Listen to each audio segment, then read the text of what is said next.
Brown. And with that, I'm going to turn it over to Adam Canner, Dave Lemon, and Veronica Barron for them to tell us what is all about the B&I reviews. Dave, take it from here, buddy.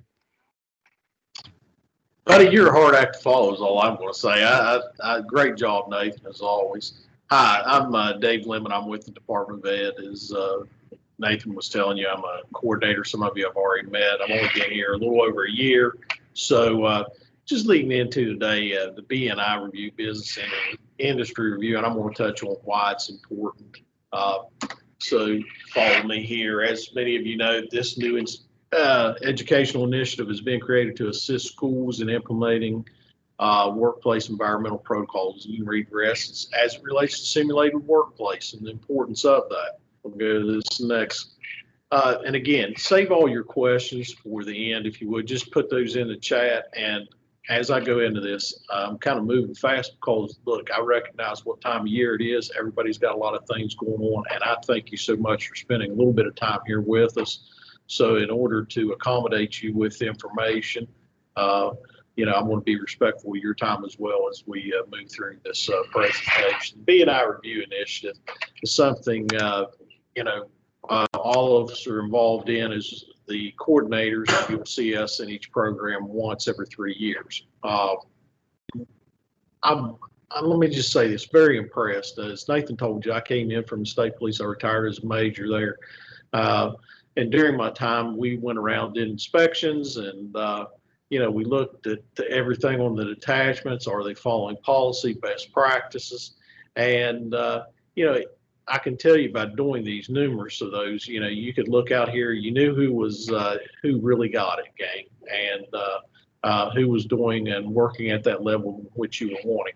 But up here, you see shortening the experience curve, and I'm going to hit on this. That's important. Some of you have heard this logic, but others that haven't, some of you have heard the spiel. I tell the kids about this. And what's interesting, I was reading in literature one time, the experience curve really came into play during World War II. As many are familiar, after December 7th, the Pearl Harbor attack, the United States was thrust into a world war. A lot of technical advances had taken place since last World War I, and you know, our country had to, we had to catch up, gang. We had to build a military that was effective to fight on in both Europe and Asia. And so all that said, you know, I was reading a piece once, and they were talking about the bombers and how, you know, so fathom this: in 1941, your workforce comes in, and where do they come from at that time? There were people coming in off the farms. You know, a lot of the people that were already in the workforce, they've been enlisted into the military. Plus, we were building factories, yada, yada, yada. So the people came in off the farms where it's no power, no running water, a plane. Some have seen it, some haven't. They've heard about it possibly. And they're set all these wires and cables. And now remember, the farmer or the poor guy or young lady from West Virginia, later noted as the Rosie River, had to put these together. And wow, I mean, and fly other Americans and onto the strategic operation or mission of winning. So all this said, the first bombers took somewhere around 6 months to build a piece, one a piece. At the end of the war in 45, that same bomber took maybe 2 days. Well, it's because we were learning. And again, gang, it's as we learn something, and hopefully we're learning it the best way. We're not taking shortcuts. Do you want to fly in a plane where somebody's taking a bunch of shortcuts? I don't. So remember that as we're bringing our students into the simulated workplace, we're teaching them best practice, scenario-based, project-based learning. As we're going into the projects, hey, it's no time for shortcuts. And what do we also know? A lot of times when we get used to doing things the right way, they become easy. They become learned. Remember, we want to shorten that experience curve with best practices and protocols, best practice safeties. What's that bring about? You know, I've been out here and I want to commend many places I've been into. I mean, your shops, your classrooms are adhering to these protocols. What are current industry standards? So as our students go forward and go out into the workplace, again, it's not just a certificate, gang, that they walk out with, or, hey, they are already workforce, ready to hit the ground going, and that experience curve. And what do we know about an experience curve? I'll give you this. We lighten the stress on the worker. You know, if I'm familiar with something and I go in and I'm engaging it, well, maybe I'm going to do a better job. I can focus more versus, hey, I'm trying to eliminate and handle the stress or the anxiety. So it's good for everybody as we go into this. And I share with you, how many of you all, I mean, prior to March, were really great at teams? Some of you were. I'm not.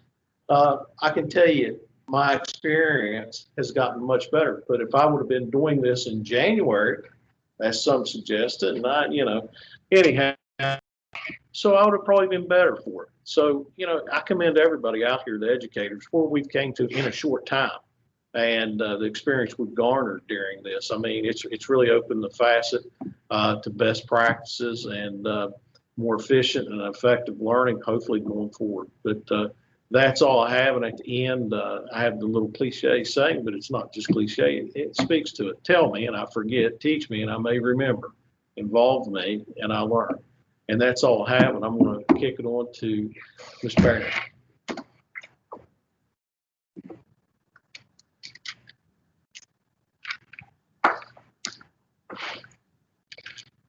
Good morning. I have the pleasure of talking to you about the technical aspects of the B&I review.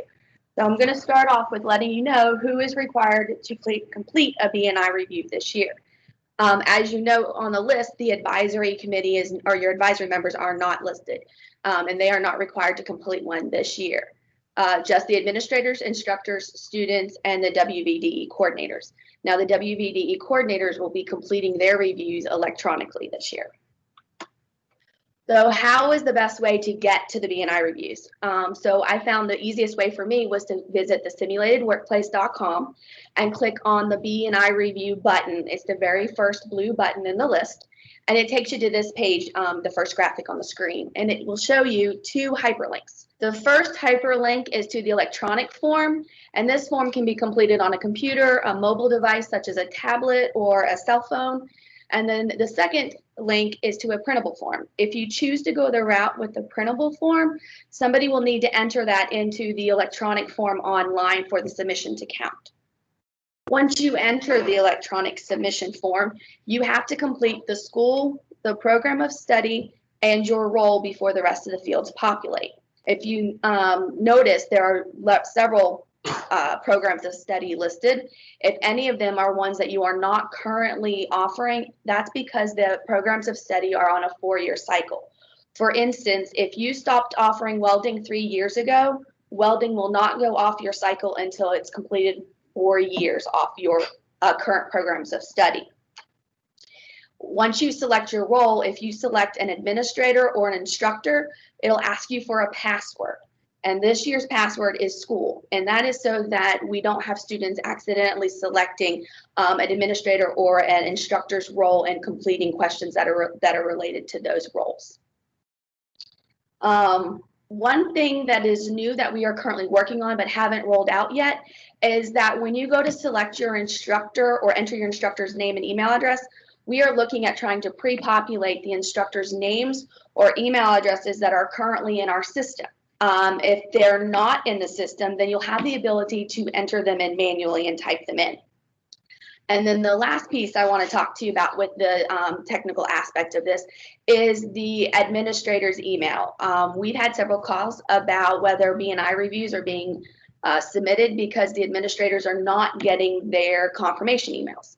So we want to stress the importance of making sure the administrator's email is added and added correctly so that they can get that confirmation email.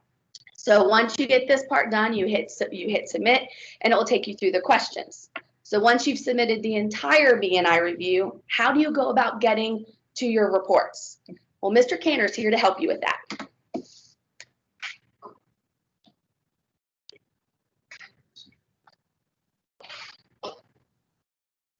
Thank you, Veronica and Dave. Appreciate you guys and all you do for us in the B&I reviews, and I'm excited to be here and talk to you guys this morning a little bit about the reporting section of it. I do want to make sure that when you're putting those addresses in that you use your K-12 email address, because a lot of times it'll get lost in the shuffle, or it'll go to a junk box or something like that. But we do these B&I reviews as a way to help tighten up and button up your simulated workplace environment. It's not to slap you on the wrist. It's not to, be a judgmental type of situation. It is to enhance our environment. And to be frank with you, we've taken a lot of classrooms that have noted something on the B&I Review Form and helped them by getting them modernization grants or incentive funds to help improve their classroom. For instance, there was one classroom I remember that there was a safety concern with an eye washing station, and that was noted on the B&I form. And then that school submitted for a grant, and we gave them money to help with some of the safety concerns. I'm pretty sure it was an eye wash station. It might have been something else, but it is a tool for you to use as a school, for your students to use to note some of the things that they would like to see that are in the classroom. So I just wanted to make sure we hit on that. But I am here today to talk to you about reports. So one of the main, for those of you who have been around for a while and worked with us through this B&I report project, if you remember, it used to be on a whole different platform, which was called SurveyMonkey. And one of our biggest complaints was that there was no way to access the results without shooting over an email, and then we would shoot over this huge Excel table. So what we wanted to do is we moved everything into the accountability system of Nocti. And we wanted a way to hand you the answers you wanted within a click of a button without having to contact anyone. So these reports that I'm getting ready to talk about are within your Nocti login account. All teachers and administrators and CTE directors at the county level have access. So if you don't know where to find it or how to get it or what it might be, you can check with your site coordinator at your school or your principal, or you can contact Ms. Barron, and our contact information will be at the end on how to get your login information so that you can access some of this stuff. I will say that these reports that I'm getting ready to show are primarily for the administrator. So if you are a teacher and want access to some of this, you need to work with your administrator to get some of this. But they do have a comprehensive look at their entire school. And so there are two main reports that I want to go over with you today. The first one was designed as a comprehensive look at all B&I reviews that have done in a cumulative total type of way. So you'll see on your screen right here that we have every question listed down from top to bottom. And they're the standardized questions. There's 20 questions. And then there are two questions that are what'd you do good, what'd you not do good, that kind of question. And they're at the bottom under the view comments section. So when this report initially loads, you're going to be able to pick a school year, and it's going to do cumulative totals for the entire school year. And so you'll be able to see how everybody answered. For instance, the first question on here is the 6th poster displayed and visible? And you'll see that we've had 576 yeses, 11 nos, and 11 partialies. That poster must have been ripped in half, and 13 nos. So you can look at this as an administrator and say, here's how my school looks as a whole. But if you want to say, how is my automotive tech program doing, you can go to the left-hand side of your screen. You can click the filter called Program of Study, and you can select automotive tech. If you are at the county level and you want to see just one school, you can select the school on the left. If you want to, as an administrator, say, how are my students answering these questions? You can select the role and select student, and it will only give you student answers. So you can use these filters on the left to garner whatever information that you are seeking. If you need help with any of this, we're more than happy to talk to you over a Teams call, an email, whatever it may be, to help you kind of get the hang of how to use all these tools and bells and whistles. And if you want to know how, let's say I selected automotive tech and I selected students, then when I click view comments at the bottom right-hand corner, I will only see comments from the automotive tech program made by students. So this is a way to get a good picture of your B&I review process from all different reports that have been submitted. It's a way to put all these different reports together and look at it in one snapshot. So that is the B&I report review. Next, we're going to talk about the B&I report by user. And this is what we oftentimes get asked, hey, I want to know who submitted this report, or I want to see what Ms. Smith answered down the hall. So this right here is what this report looks like. The left-hand side, these are actually, this is a scrolling page, but since we're doing this in PowerPoint, I put it on two sides. Now, the left-hand side is what you initially see, and it's an overview of the programs of study and how many have been completed. So when Ms. Barron talked about, the goal was to have 2 students complete it, 2 teachers, and one administrator. That's where you can kind of get an idea of what's been done at your school.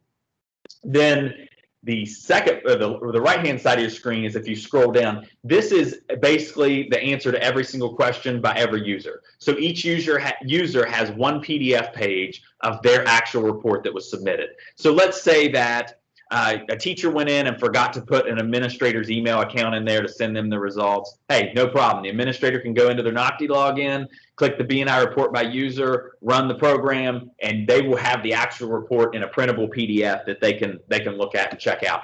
I will note that on this particular screenshot that I took, you'll notice at the very top it says school program of study, school program of study. It is actually username at the top, but I blanked that out so we wouldn't see where this came from and what it was for. So this is just a mock-up. It is not an actual review. So those are the two types of reports. So we have one that's a cumulative total that gives you a snapshot of the entire program, and one that is by user, so that if you want to actually get into the details and the weeds of a particular report, that's how you would do that. All of these can be accessed by the Reports and Certificates tab within Nocti. And then each of those is on the left-hand column at the bottom. And we're actually going to drop in some instructions on where to find these reports in case you've never been there and want a chance to go check them out. So those will be dropped into your chat. And I think that was done just now. So if you need those instructions, they're there. And this PowerPoint, I think, is dropped in as well. So if you want either of those things. That kind of wraps it up for us as far as our initial presentation. Here you will see all three of our email addresses and phone numbers. We welcome any calls or emails and would love to help you through all of this. Once again, this isn't a punitive situation. This is one that we are just trying to improve our programs. So if there are no more comments from my two colleagues here, we good? Okay, I'm going to stop sharing our screen, maybe. And I'm going to open it up for questions. So at this time, are there any questions?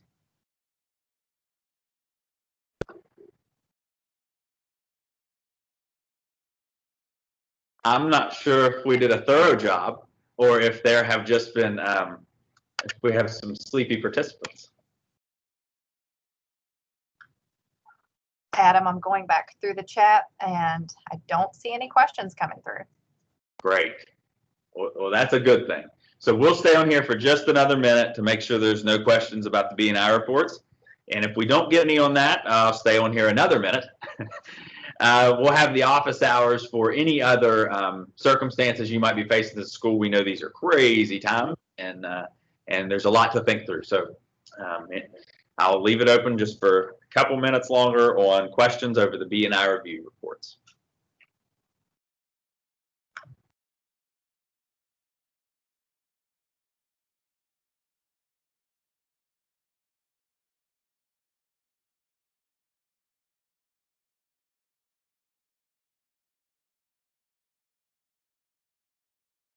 We had a question come in about my tie.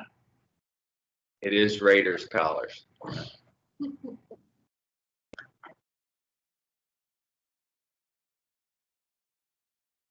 Okay, it looks like there are no more questions about the B&I review reports. Once again, you're welcome to email us as well, and with any questions you might have. I'm going to welcome Mr. Gilman in here.